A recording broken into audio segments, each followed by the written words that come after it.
because the fallen beings love to create this dualistic battle where somebody says, "You are wrong," and then the other goes into an immediate defensive reaction and comes back and says, "No, you are wrong." And then you have an ongoing struggle that goes on indefinitely.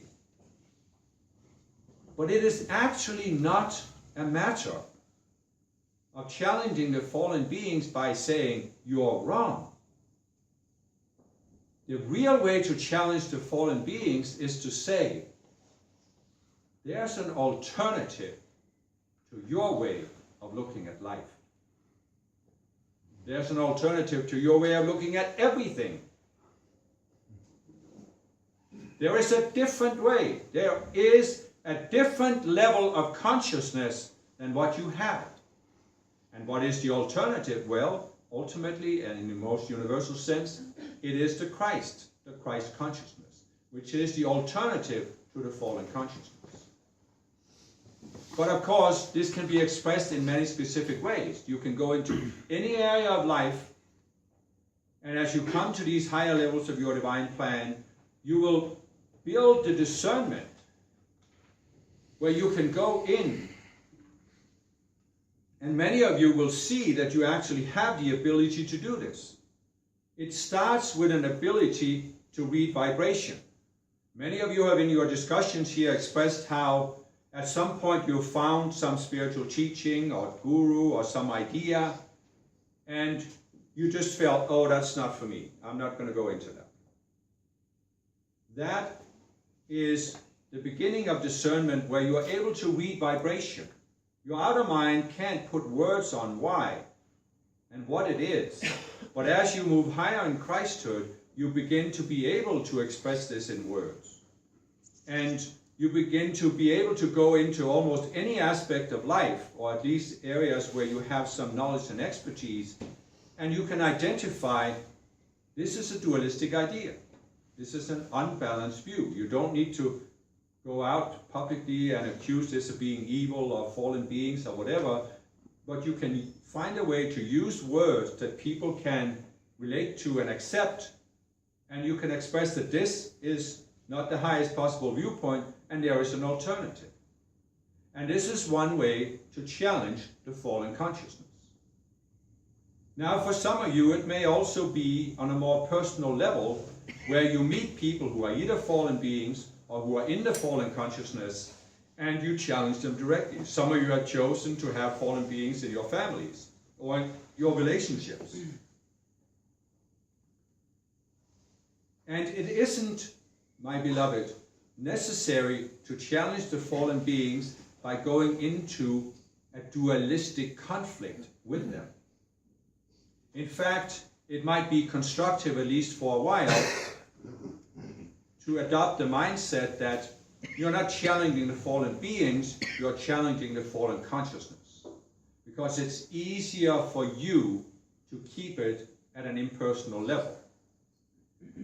You see, my beloved, the fallen beings, when they feel challenged, what will they do? They will always accuse you back. You might come and say, "I don't agree with the ideas you are promoting," but a fallen being will, per instinct, attack you personally. So, how do you deal with this personal attack that you might be exposed to? And for example, this messenger has certainly been exposed to any number of times. Well, it's very difficult to deal with it as long as you have that doubt in your being. Because as the open-minded, self-aware, self-critical person you are, you always consider when someone says something about you, could they be right? Do I need to change? Am I too aggressive? Am I this? Am I that? So, again, how do you get rid of the doubt? Well, only by looking at your birth trauma. When you come to that point where you realize that you do have a right to be here, and there is nothing evil in your being, you're not challenging other people in order to put them down or be critical, but you have a right to express who you are. And when you get to that point, you can actually come to a point where you're not challenging the fallen consciousness with the outer intent of challenging the fallen consciousness. You're not deliberately going out and looking for what is wrong, what is bad, what is wrong ideas, what can I challenge. You're just being yourself. You're beginning to express yourself, what you know, the insights you've had, the experiences you've had, and in so doing, of course, you will challenge the fallen consciousness, and sometimes you will meet fallen beings who will feel personally attacked by you because they always take everything personally. And the only way to really deal with this is that you don't take their reaction personally, because again, you are not doing this because you have a personal agenda, right? Mm-hmm. You can recognize, if you look back at your life, how, as we have said before, when you say something, when you express a viewpoint, you want other people to agree with you, because then you will feel validated. If they disagree with you, then it will stir up the wound you have in yourself, the insecurity, the doubt, and then you will feel bad. And so you have a personal agenda of wanting other people, wanting to change their viewpoint to agree with you in order to avoid feeling bad inside yourself. This is what I mean with a personal agenda for an avatar. Because, my beloved, an avatar does not have the personal agendas that the fallen beings have of manipulating other people so that they can get something. And so, this is we might say, the wounded personal agenda of avatars, where you seek to change other people to compensate for your own wound. And of course, when you get rid of the wound, you no longer need to do this. And so, you are not even doing it anymore with the attitude that you have to change something on earth, as we have said. You come to that point where you are simply being yourself, radiating what comes to you from your higher being, co-creating, and this is going to challenge the fallen beings. However, as we have said, there can come these points where you have resolved the birth trauma. You have consumed the energy. You have let go of this separate self, perhaps the primal self, but there's another separate self that somehow has come to think that you should not be challenging, or you should not be direct, or you should not be unkind, or any number of such things. In other words, you're actually ready to begin to express your Christhood and challenge the fallen ideas, but there is that separate self in you that is blocking it, because you think you shouldn't do this for whatever reason. Maybe you think that when I'm a spiritual person, I should be kind and gentle with everybody, as many well-meaning people in the New Age field think. And so you need to be willing to look at that separate self and say, what is the way of expressing my Christhood that I saw when I was at the highest level of awareness? What was it that I decided I wanted to express? And then you look at this self and say, I'm not going to let this stand in my way. I'm going to let it die. And I'm going to make a revolutionary conscious switch in my mind that I am willing to be the living Christ in action. I am willing to express whatever comes to me from my I am presence, even when it challenges or offends other people.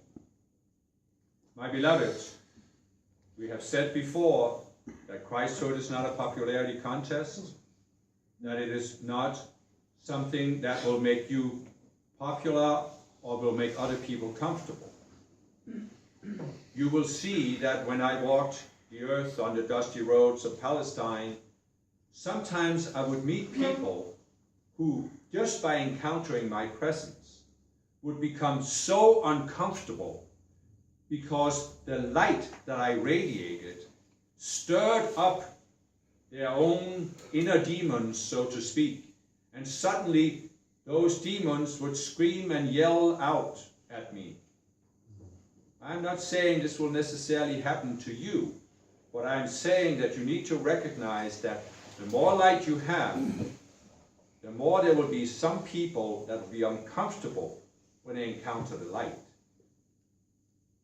And you need to get to the point where you are not using other people's reactions to say, oh, did I do something wrong? Is there something wrong with me? Shouldn't I have done this? You come to the point again where you accept free will. You make this conscious shift that you accept free will. You accept you have a right to be who you are. You accept that other people have a right to react to that according to their level of consciousness. But then again, you have a right to continue to be who you are, regardless of their reaction.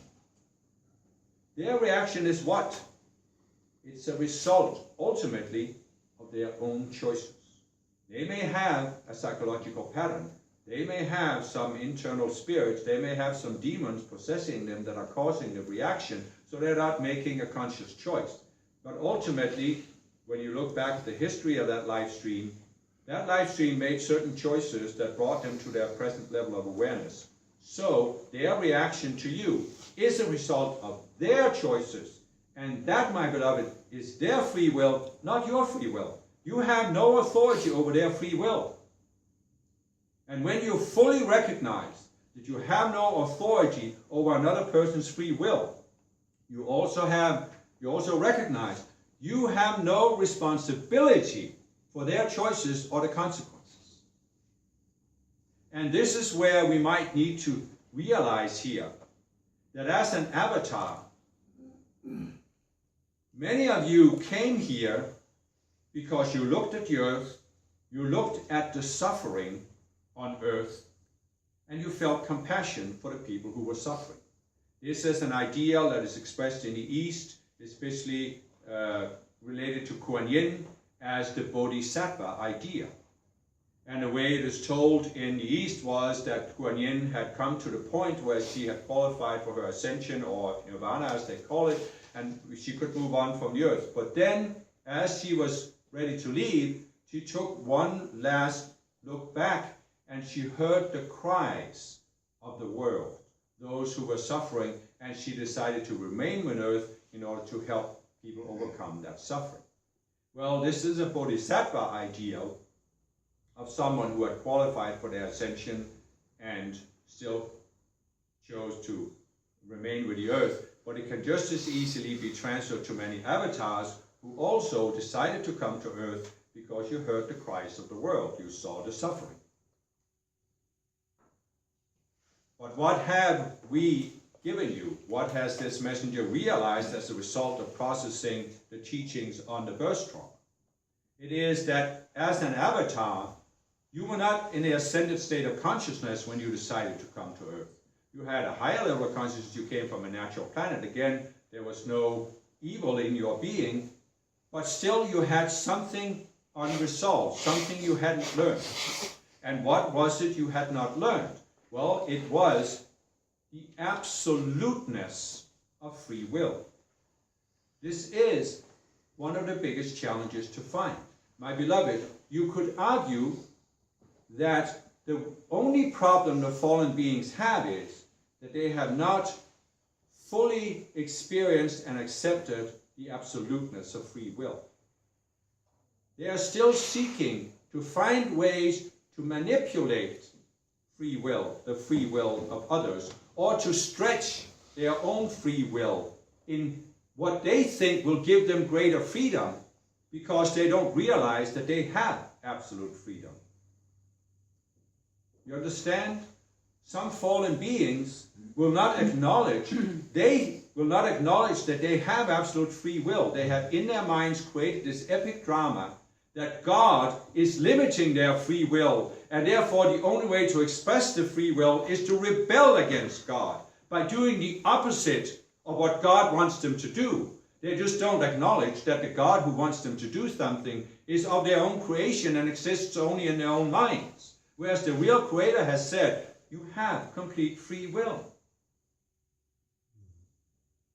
And it is one of the greatest challenges of a self-aware being, fallen or not, to recognize the absoluteness of free will. And so as an avatar, you did not fully grasp the absoluteness of free will. And so when you looked down on earth and saw that people were suffering, you could only reason that something had gone wrong because they had made the wrong choices. So it was your task, your self-appointed task, to go down and help them make better choices. Not by manipulating them, but in various other ways. And so, is it your task as an avatar to come here and do something about other people's choices? Absolutely not. According to the law of free will, this is not your task. But does that mean you can't help people? No, it doesn't. But there is a fundamental difference between having the mindset that you need to do something to change other people and having the mindset that you are here to show them that there is an alternative to their current state of consciousness. It is a fundamental difference. It may not seem as such a big difference, but when you process this idea in your minds, ask for inner direction, you can come to the point where you make one of these revolutionary shifts that Saint Germain talked about, and suddenly you realize how fundamental that difference is. And that, my beloved, is going to be your greatest challenge as an avatar on earth. And you're going to have to be willing to do what Saint Germain talked about. Admit that you were wrong. It's not that you were wrong in a bad, evil sense for coming to earth. But you have to admit that the attitude that you had that brought you to earth needs to go. It was unbalanced. It was imperfect. It was not the ultimate. It was not the Christ consciousness. And so you have to be willing to admit this, because until you admit this as an avatar, you cannot get out of here. As long as you think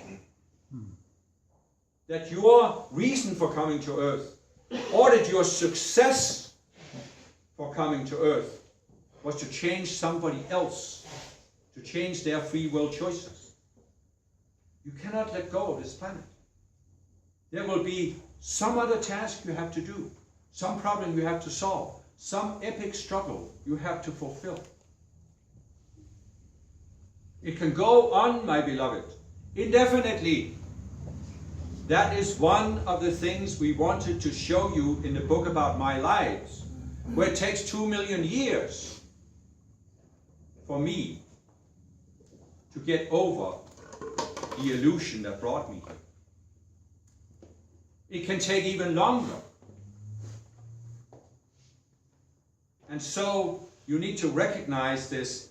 If it is in your divine plan that you can ascend after this lifetime, what will it take for you to ascend?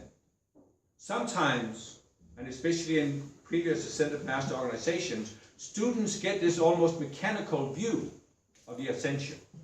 That you think that if you do this, and if you do this, and if you understand this, and if you understand that, poof, you will ascend. Again, there will never be a poof. Because what will it take to ascend? It will take, as this messenger saw in an intuitive flash many years ago, that you come to the point where you are standing there in front of that gate. If you walk through it, you have ascended. But before you can walk through it, you must look back on earth. I know there are stories about those who look back and was turned into a pillar of salt, but this is not going to happen when you're at the level of your ascension. You must look back. You must hear the cries of the world. And then you must survey your being and say, is there anything on earth that I cannot leave behind? And only when you realize that there's nothing in your being that is pulling you to stay on earth, only then can you turn around and make that choice. I'm leaving.